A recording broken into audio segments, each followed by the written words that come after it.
बड़ी खबर बता देते हैं। टाइम्स नाउ का जो एग्जिट पोल है वो आपको बता देते हैं बीजेपी के खाते में 6 सीटें जाती हुई नजर आ रही हैं और साथ ही समाजवादी पार्टी को 3 सीटों पर बढ़त मिली है। तो एक बड़ी खबर आपको बता रहे हैं। तो ज्यादातर जो सीटें हैं वहां पर बीजेपी जीतती हुई नजर आ रही है और रतिभान जी भी इसी बात का जिक्र कर रहे थे कि जिस पार्टी की सरकार होती है उसी पार्टी को बढ़त मिलती हुई हमेशा देखी गई है। अशोक यादव जी के पास में चलते हैं, समाजवादी पार्टी से प्रवक्ता जुड़े हुए हैं। अशोक जी, क्या रिएक्शन है एग्जिट पोल पर? देखिए, एग्जिट पोल की तो हवा निकल गई है। कई चुनाव में आपने देखा, लोकसभा चुनाव से लेकर के हरियाणा चुनाव से लेकर के कई चुनाव में एग्जिट पोल का हवा निकल गई है। तो एग्जिट पोल पे हमें कुछ नहीं कहना है। ठीक है हमें अशोक जी, कितनी सीटों की उम्मीद है आपको? देखिए, हमारी पार्टी का मानना है कि भारतीय जनता पार्टी 9 सीटें हारने जा रही है और वो सिर्फ मतलब हवा में नहीं सपा कर फिर 9 सीटें जीत रही है ना? बिल्कुल बिल्कुल बिल्कुल। देखिए, जिस तरह से प्रयागराज में छात्रों ने अपना आंदोलन किया, जिस तरह से नौजवानों और किसानों को डीएपी नहीं मिली, जिस तरह से नौजवानों को अग्निवीर बनाया गया, जिस तरह देखिए सीरीज ऑफ ऐसी चीजें हैं इन्होंने किया कि इनके पास देखिए इतना खोखलापन रहा कि माननीय योगी जी को 7 साल में एक ऐसी उपलब्धि इनके पास नहीं थी जो बता कि वो अपने वोट जो है जनता से वोट मांग सके। सिर्फ और सिर्फ एक जहरीली जुबान थी उनके पास, इसके अलावा कोई एक सिंगल मुद्दा नहीं था कि जिस मुद्दे को उठा के वो जनता के बीच जाके वोट मांगते। तो इससे उनका खोखलापन साबित हो रहा है और उनकी पराजय भी साबित हो रही है। दूसरी चीज, जो इनके जो पुलिस विभाग ने जो गलतियां की, जो लोगों को धमकाया, तो ये सिर्फ लोगों को नहीं धमकाया। अशोक जी, एक सवाल मेरा आपसे, आपने यहाँ पर किसानों की नाराजगी का जिक्र किया, स्टूडेंट्स की नाराजगी का जिक्र किया, पेपर लीक का भी मैं यहाँ पर जोड़ लेती हूँ अपनी तरफ से। इसके अलावा आप महिलाओं और महंगाई की भी बात अक्सर समाजवादी पार्टी करती है, ठीक है? ये सारे मुद्दे वही हैं जो इससे पहले आपने लोकसभा में भी उठाए और विधानसभा में भी उठाए। उस वक्त इन मुद्दों का जादू नहीं चला। अब इस बार कैसे ये मुद्दे जनता के बीच में हावी आप देख रहे हैं और आपको ऐसा क्यों लग रहा है कि इसी आधार पर जनता वोट देने वाली है? नहीं, मुझे बड़ी आश्चर्य हो रही कि अगर भारतीय जनता पार्टी 62 सीटों से 33 सीटों पे आ गई, उसके बाद भी आपको जादू नहीं समझ में आ रहा, तो this is very serious matter. तो ये चीजें यानी कि लोकसभा चुनाव में जो सीटें आपको मिली उसी कॉन्फिडेंस पर आप कह रहे हैं कि ये 9 सीटें भी आप ही के खाते में जाने वाली है? बिल्कुल नलिनी जी, देखिए उसमें कोई लेश मात्र भी अंतर नहीं हुआ। जो चीज हमने उठाते थे हम लोग, लेकिन सर पीडीए का मुद्दा थोड़ा गायब दिखा ना इस बार तो बटोगी कटोगी राजनीति बीजेपी ने शुरू की, आप भी उन्हीं के पीछे लग गए थे। नहीं, देखिए बटोगे कटोगे तो खुद योगी जी बट गए थे। मौर्य जी कुछ अलग नारा दे रहे थे, मोदी जी कुछ अलग नारा दे रहे थे, तो ये बटोगे कटोगे तो खुद है भाजपा लोग बट गए थे। तो आपकी पार्टी ने भी तो उसी की तर्ज पर पोस्टर लगवाए ना? नहीं, हमने देखिए फिर बीजेपी वाले कह रहे थे आप लोग कुछ अपना लेकर आइए। हम लोग तो अपना लेके आ रहे हैं। हम लोग तो समाजवादी लोग हैं। हम लोग हमेशा नहीं, लेकिन मुद्दा तो देखिए समाजवादी पार्टी की तरफ से भी वही उठाया गया, जैसा कि अमन ने भी जिक्र किया कि पोस्टर वही लगाए गए, यानी कि आप भी उसी मुद्दे को भुनाना चाहते थे और आप भी चाहते थे कि उसी मुद्दे पर वोट मिले। चलिए, इस पर एक रिएक्शन कांग्रेस का भी जल्दी से ले लेते हैं। अहमद जी हमारे साथ जुड़े हुए हैं, तमजीद अहमद जी, आपका क्या रिएक्शन? अभी के जो एग्जिट पोल हैं, अलग अलग एग्जिट पोल हम आपको बता रहे हैं, पर ज्यादातर सीटें सभी एग्जिट पोल में भारतीय जनता पार्टी को मिलती दिख रही है। देखिए, एग्जिट पोल तो मुझे लग रहा है कि कोई विषय भी रह गया उस पर बात किया जाए। जिस तरीके से एग्जिट पोल पूरी तरीके से फेल होते चले आ रहे हैं, चाहे आप लोकसभा में देख लीजिए या विधानसभा चुनाव में देख लीजिए, तो एग्जिट पोल्स का तो मुझे लगता है कोई बहुत बड़ा इशू है जिसको लेकर हमें डिस्कस करना चाहिए। और वैसे भी एग्जिट पोल जिसको जीतता हुआ दिखला रहा है वही हारता है, तो इसको इस तरीके से शुभ संकेत मान सकते हैं इंडिया गठबंधन दल के लिए कि जिसको एग्जिट पोल जिता दे, ये मान के चलिए कि वो चुनाव तो हारना उसका तय है। तमजीद जी, तो कुल मिला के सपा की बात से सहमत है या फिर कुछ और भी आप अपनी तरफ से इनमें मुद्दे जोड़ना चाहेंगे? जी, समाजवादी पार्टी के जो मुद्दे हैं उसी से आप भी सहमत हैं या फिर कांग्रेस पार्टी की तरफ से कुछ और भी आप उसमें जोड़ना चाहेंगे? नहीं, मैंने शायद आपने मेरा इनिशियल स्टेटमेंट सुन लिया होगा कि जो चुनाव हुआ है, जो चुनाव का वोटिंग परसेंटेज जो गिरा है, मुझे लगता है इसका श्रेय पुलिस प्रशासन को मिलना चाहिए और उत्तर प्रदेश की सरकार को मिलना चाहिए कि जिस तरीके से उन्होंने बंदूक दिखला के, लाठी दिखला के, गोली दिखला के, डर दिखला के, लोगों को घरों में कैद करके जो वोट नहीं डालने दिया, तो इसका श्रेय चलिए इन सारे सवालों के जवाब आनंद दुबे जी से ले लेते हैं। आनंद जी, समाजवादी पार्टी की तरफ से अशोक जी ने भी कई सवाल उठाए और उसके बाद में तमजीद जी ने भी कई बातें कही। अब दोनों ही सवालों का आप जवाब दीजिए। देखिए, दुष्यंत कुमार का बड़ा अच्छा शेर है कि कैसे मंजर सामने आने लगे हैं, गाते गाते लोग चिल्लाने लगे। कैसे मंजर सामने आने लगे हैं, गाते गाते लोग चिल्लाने लगे हैं। और वो सलीबों के करीब आए तो हमको कायदे कानून सिखलाने लगे। सच कहा इन्होंने, कांग्रेस के प्रवक्ता ने, कि लोकतंत्र के लिए काला दिन।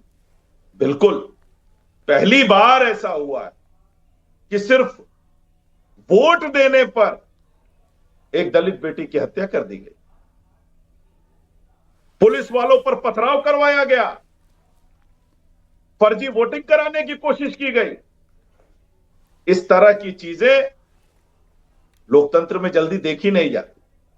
लेकिन समाजवादी पार्टी और कांग्रेस पार्टी मिलकर अगर इस तरह की साजिश कर रही है तो जनता भी इसका जवाब लगातार दे रही।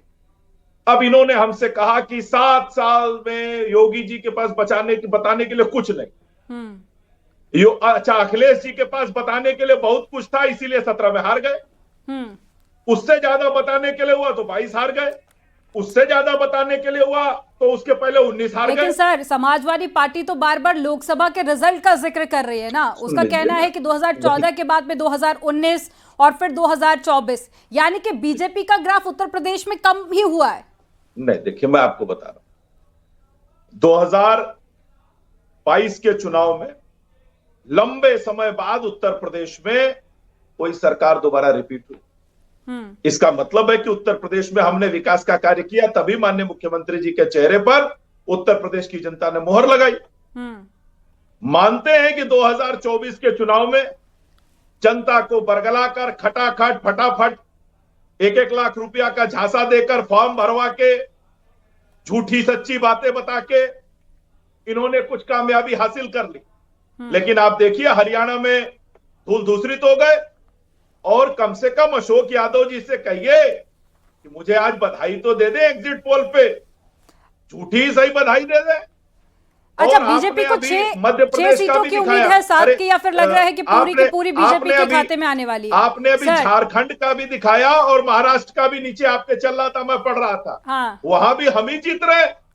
अच्छा सर, बताइए ना, आप लोगों ने इंटरनल सर्वे भी किया होगा, ये तो एग्जिट पोल है, क्या लग रहा है कि इससे भी ज्यादा सीटें बढ़ने वाली हैं?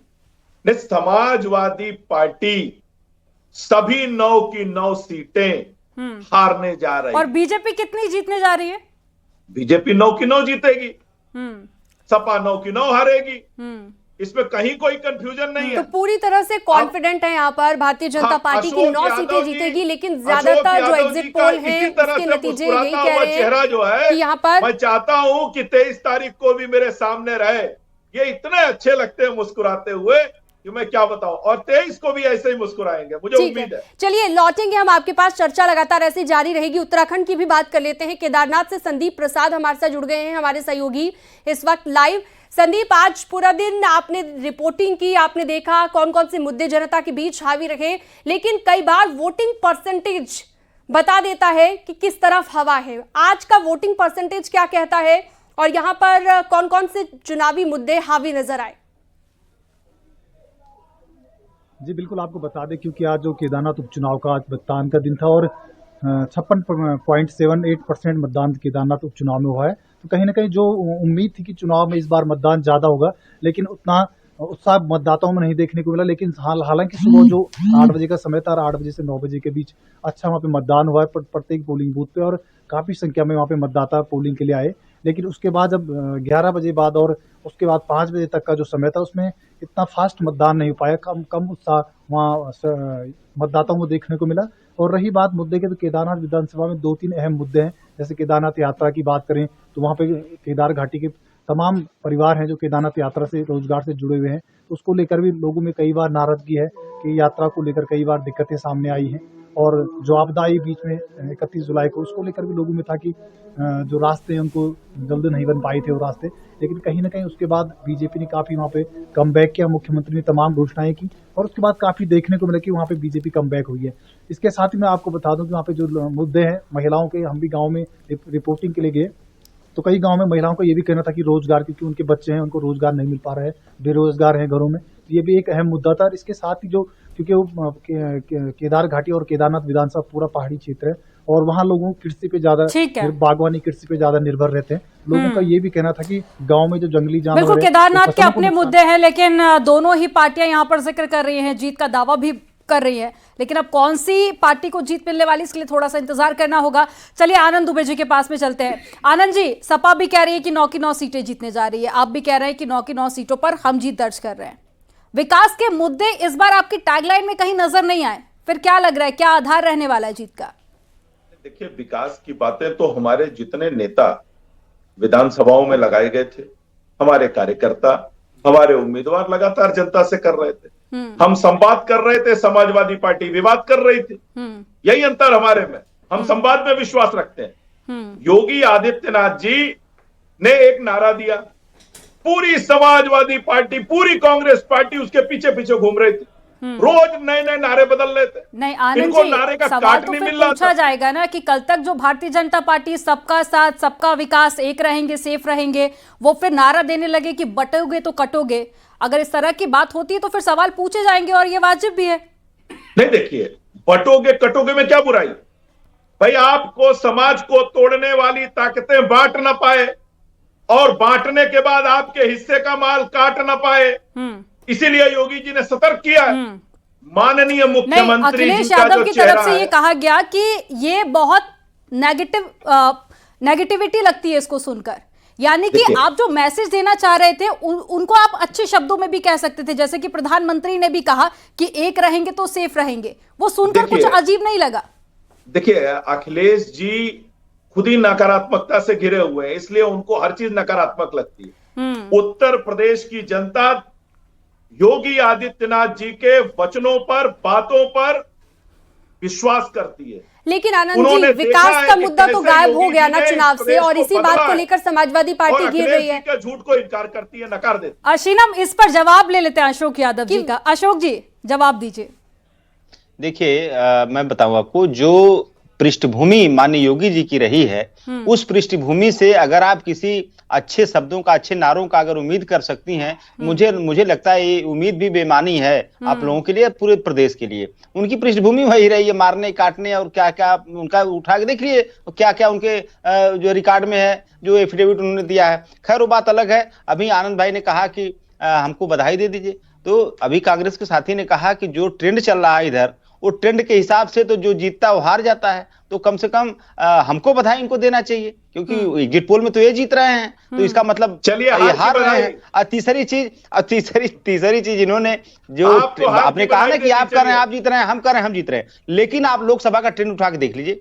लोकसभा के चुनाव में इनके नेता कर रहे थे नारा, अब की बार 400 पार, अब की उत्तर प्रदेश में कहते हैं 80 में 80 जीत रहे हैं, तो वो भी ट्रेंड इनका झूठा ही हुआ। तो इसका मतलब जो हम कर रहे हैं वो बात 100% सही है, और जो ये कर रहे हैं ये बातें बिल्कुल 100% झूठी हैं। लेकिन अशोक जी, लोकसभा में सपा ने भी जितनी सीटों का वादा किया था उतनी सीटें थोड़ी ना आई थी समाजवादी पार्टी के खाते में। नहीं, 22 में 400 का था अखिलेश जी ने। नहीं, सुन लीजिए, ऐसा है, देखिए, जो हमने वादा किया था, हमने जो आप भी वादा तो 400 पार का नारा दे रहे थे, कहां आई 400 से ज्यादा सीटें? सर, खामखा की बातें कर रहे हैं आप भी।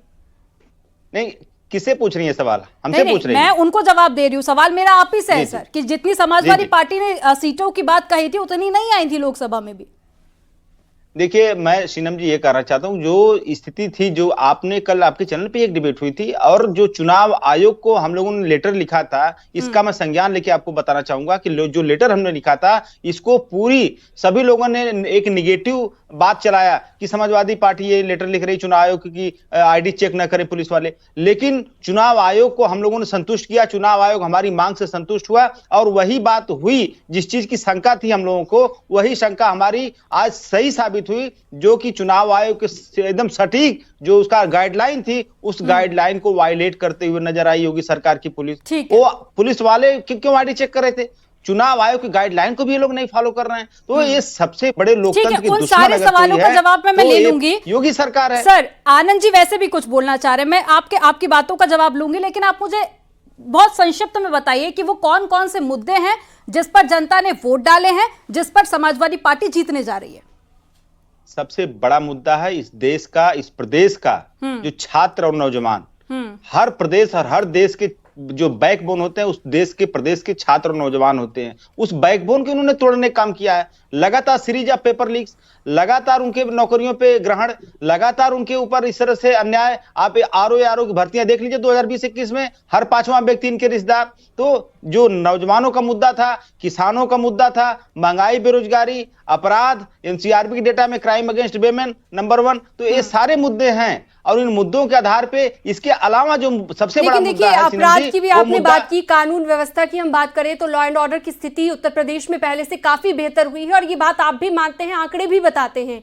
तो ऐसे में अपराध के मुद्दे को तो आप नहीं कह सकते, लेकिन अब सवाल आनंद दुबे जी से मेरा रहेगा, आप भी एक बार बताइए, क्योंकि समाजवादी पार्टी ये आरोप लगा रही है कि विकास के मुद्दों को इस बार बीजेपी ने नहीं उठाया, इस बार अन्य मुद्दों पर ज्यादा बात की गई। तो कौन कौन से विकास के मुद्दे इस बार भारतीय जनता पार्टी ने उठाए हैं आनंद जी?